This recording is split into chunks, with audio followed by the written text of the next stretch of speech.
Well, now she might need more because the Hive has been picked up by Team Spirit and now the Lapu Lapu as well. So Lapu and Ruby, I would say it's a pretty good matchup because both kind of want to fight around minions. Yep. And when there's minions around, they're just going to lifesteal just way too much. Team Spirit have already shown their cards. Guinevere banned on the side of YG, still picking for the jungle. Harara taken away. The Ling has not been played since what feels like a few weeks ago. And so the Nolan it is. You guys called it. And you like it a little bit better, you said, LaFell. Yeah, just because the Nolan can match the speed of Harara, but we'll see. If this Selena does have the Veteran Hunter, then maybe Harara will just be that bit faster, but I feel like YG has a comp that can slow them down enough that it just neutralizes whatever advantage. Base team, you know, every single time they get that win, they just seem to be sharper. They seem to build up so much steam as they get right into this game. Team Spirit going to be on blue side facing up against the Yangon Galacticos on the red. Purple start here from Zar and Sunset Lover. It's going to be a green camp start on the purple side for Yangon. I just really like Team Spirit's draft though, honestly. Just looking at the way that they play, how they, again, control these neutral objectives. It seems like they have built a composition to play around that, right? Even Bomba on an old but still signature Lapu Lapu pick against Ying here. He's going to have to be careful against a Ruby. Ying's doing a good amount of damage, but he popped the regen, Ying. Yeah. So that was it's okay. Very weird. At least for Ruby, she's not hyper reliant on it, right? You know, naturally inbuilt sustain, just needs to walk up to the wave. I'm low, not a big item, not a big deal. But every single time she tries to go for the sustain, she's unintentionally pushing the wave, right? Now Sanji, we're looking back at the emblems. It is Season Hunter here, but Sanji did have to take the Purify, and the same goes for Hiko. So very lucky matchup here for both Sanji and Hiko. Sanji already winning in the lane earlier, but Hiko will be able to get that gold crab with the help of Sunset Lover to relieve off pressure a bit. Kid Bomba spots out Han up top. Gonna have to respect this man, but Bomba actually just walks up onto Han. Wait! A fracture on the other side. Now, these were the jitters I expected game one. Yeah.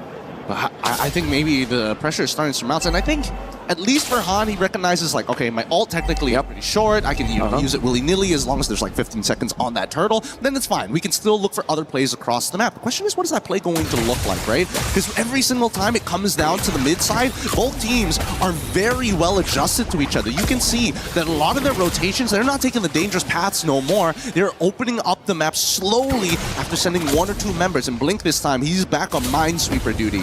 Bomba got level 4 though. Blink opening up. This should be a free neutral objective with the Season Hunter, or rather just the Selena. Boom, bang, Team Spirit without even the retribution pick up the neutral objective again. 3 games in a row. It's them who strike first on the neutral objective. Yeah, let's see whether the vertical jungling is going to start, right? An invasion from Harara, able to steal away at least 1 green camp. Han, doesn't go vertically. He's going to head straight to his next buff here. Notices that it's missing. What can you do about it? Little Water is up in 11 seconds, but here on top side, this is where it's extremely volatile, right? Because Kid Bomba, if he can zone Ying away from that lane, they're in trouble. Pullback Bomba's able to escape just in time. Doesn't even burn the flicker. And now they try to regain control over the map. Link in the mid lane now, shoved away from that bush. Sour Ego still has a whole bottom side jungle to clear. And I love the fact that Yangon are taking into account everything. Hey, Bomba's walking in a pretty weird direction. There's a good chance there's an Abyssal Arrow coming in the exact same linear trajectory. So at this point, Yangon have a lot of different things to think about micro-wise on top of making some heavy decisions. And I think for TS, they don't mind it, taking it just a little slow, right? We're expecting the big fights to happen by neutral objectives and nowhere else. This is where it gets really good for the Harith, you know. Early on, level 1 to 3, the Claude's gonna have an advantage, you know, able to get away from the Synchro Fission, but the thing about the Harith is, as long as he's able to survive that level 1 to 3, he gets complete monopoly over the gold crabs, and that's going to give him such a big lead later on, obviously, if it continues here. So, YG, I think they gotta have to try sending some of those members down below to just take the gold crab away. It doesn't even matter if Sanji doesn't get it, as long as it's not on the hands of Hiko. Yep, they just have to deny it. And let's not forget about the lane matchup. There still is a kill angle for Hiko onto Sanji, assuming that Sanji has no BMI and happens to get caught by whether it's the edge, ideally in the middle of that Zaman Force. The movement speed reduction, really a pain in the butt in the early stages of the game. Okay. Wow! Untargetable into the immobilization. The Imofanic comes around right now. Sunset didn't land the Abyssal Arrow. TS will call it off. Great composure coming in from Ying. If I was in that position, I would have flickered or something. But again, holding it close and making sure that they're playing against the wave to sandbag the lane. Now the Abyssal Arrow again, not landing. It's you with a flicker, that's why he saved it all the time. Zaur's still able to get the entry in time as Ying. He had the composure, but it's the all-in onto him as Zaur is waiting for the untargetable. Goes under tournament, is able to go back and forth. Oh my god! Zaur! Outplays him with the iframe. Zaur does it perfectly. I really thought that maybe he should die there, and he still survived. He's got the combo points. The Wonder Boy of ECA, Zaur Egoist. First it was Blink, second attempt was Han. Both failed, and Baba takes the XP crab away. Now, this is a very similar rotation that we saw in game number 2 coming in from the Yangon Galacticos. Sunset Lover finds the punish, chunks Han out and says, you better go back to base. That orange buff, you're not going to get anywhere near it. And Sunset Lover is walking up to ensure that it's, hold on. Bit of an awkward time to go for a replay there. But coming back into this fight, the wombo combos, like we mentioned for this composition, they have to be on point. And Team Spirit understand they can't just fight willy-nilly. There's got to be a conversion area. I thought he was chopped, and then he gets the killing spree proc. And then what happened here? He was probably also screaming, Zaur! Zaur! Oh my god. It's accurate, even in slow motion. It's just crazy that the lethal ignition didn't proc away. They just needed one more auto attack and would have done the job. Now, the 2 flickers down on Sunset Lover and as well as Sawa at this stage of the game, but the rest of the team from Yangon Galacticos also about to get their own battle spells up. The major advantage really comes on to the multiple members of TS. From EXP all the way down to gold, everybody has found a slight advantage. Hiko is really becoming a problem though, right? He already held a monopoly over that gold crab. Now, he's taking the XP crab, putting him in a great position for Turtle 3. He's just a little itchy for these crabs, you know? Oh, Zaur. Hey, hold on now. Okay, he's going to proxy the wave very early on here, and look at the coverage coming in from the rest of TS, right? Han, if he can find this, that would be insane. Zaur's so smart. Every single time, he never uses both the proxy, only just uses one to clear it out. That's why Han can't go in now. He's going to be spotted. Zaur with the walk up again. He's going to go with the retribution, and he wins it 50-50. As the Abyssal Arrow lands on Han, and now the rest of the team goes in. Sawo, Wrath of the Dryad, JCC Ying, taken low, but not down just yet. Bomba walks up forward, gets the last hit. Now it's Sanji on Bomba, but Sawo playing a great position, holding it. Amazing mechanics, really amazing mechanics. Can they get a little bit more here? Because now, this is the position that Yangon always find themselves. Mid-tier 1 threatened, and Han has to give up his life for it too. Double immobilization from Zaur. Han cannot be walking like that. Sunset with a capitalization, and now Kaize. It's going to be so difficult for him to find burst. Bomba's just taking it like a champ. Yep, and now from this point onwards, we're expecting TS to just skyrocket. Their stonks are getting bigger and bigger. The gold lead and deficit here for Yangon spreads very thin. Abyssal Arrow connects here, but look at Zaur. He wants to go in, and I'm pretty sure Zaur was telling him, relax. I think Zaur knows exactly what he was doing there, man. He just wanted to bait out the flicker. That was really good CC immune by Bomba. Now the Wrath of the Dryad and the taunt over. That's going to completely lock down on Blink. Taking out a Sunset is going to be taken low, but is able to get away for a bit, baiting out some resources. Zaur gets away from Ying.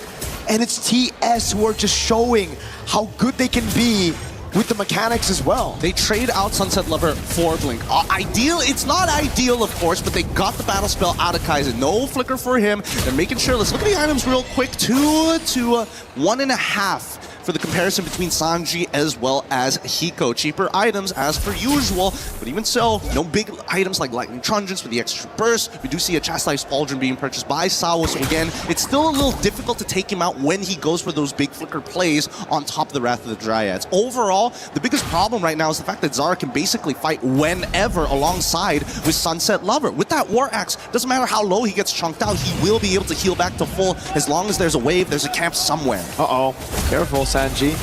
Bomba with the Bravest Fighter! Jumps in with the Flicker as well. Now he's going to the Blazing Weapon. He's going to get bursted down now with the Purify. It don't matter. When Bomba knocks, you just gotta react in time. Blake gets caught in the stun and the Dryad. The fight was already over before it even began. I mean, he's gonna try, but they're gonna get him here. Zaur executes him underneath the turret like it was nothing. Fallen Maple, baby! He's so good. These young junglers are ridiculous. Whether it be Han, whether it be Zaur, put him on something as overpowered as a Hirara, and it looks crazy. Bang. Bonk. You gotta give it a Kid Bomba here. And also, it's more of a mistake on Sanji for just not instantly purifying and getting out of that position. He held it for a little too long. And now it's a free neutral objective, 10-1.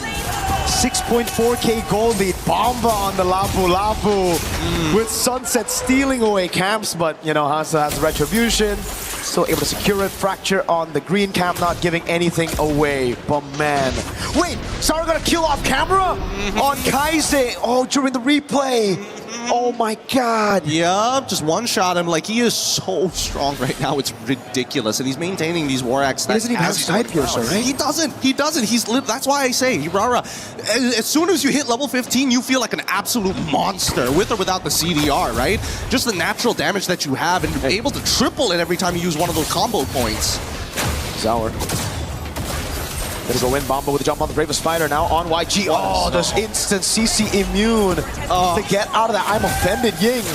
Just cannot land those CC locks. Oh, and looking down the bot side, you can see that Han is trying his best to get a tier 2. Blink should survive here, but they might just end up losing it here. Yep. Good lord, good lord. I guess no. I guess no. This is a really tough game. Really tough game for Yangon, right? Look at the items, bro. What does he have? What is he packing? I think he's already packing his 4th item at this stage, right? It's an 8k lead. I think 4,000 is like should be on Zaur at this point. He's a 2-level lead against Han. He's stolen what? How many buffs at this point? 3 buffs at this point. It's been difficult. It's been pretty difficult. And Hiko just getting, hey guys, it's me, Feather Heaven. Where y'all at?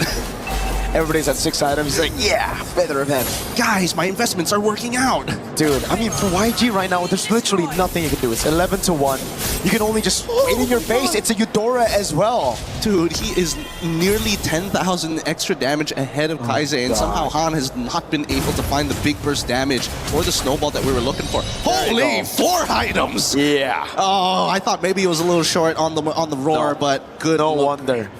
He's basically dealing true damage, right? Before YG members can even get those physical defense items, he already has the Melvic Roar. Yep, and I love the fact that Kid Bomba understands that he still needs to be somewhat tanky here, right? He's not like trying to greed out, going for the Hunter Strike. He's like, all right, I've got the Queen's Wings, I've got the Chastised Pauldron, I'm gonna dive every single time. And with the damage reduction, if I hit multiple people, even better, my anti-CC can get me in and out of these fights. So really, the all-in is dependent on Yangon more than it is for Team Spirit.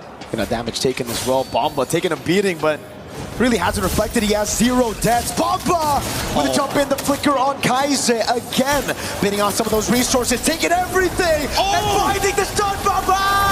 Oh, a mistake, and now they're gonna get punished for it. Ying goes down. Blink should be the next to fall here with an epically strong Hiko on top of it all. Like, if things could not get worse here in game number 3 for the momentum that Yangon built in game number 2, TS has completely shut it down. Bomba just took a 1v5, baited all the resources, everybody corralled in, and it didn't matter. Bro's 3-0-3. Now with the Bravest Spider again, no flicker, so he can't go for that stun, but he's able to buy some time right now. The arrow lands in the back line, and it's gonna be Sunset, and Zaur goes godlike. Han's gonna be taken down, and that's Team Spirit, who leads the series 2-1.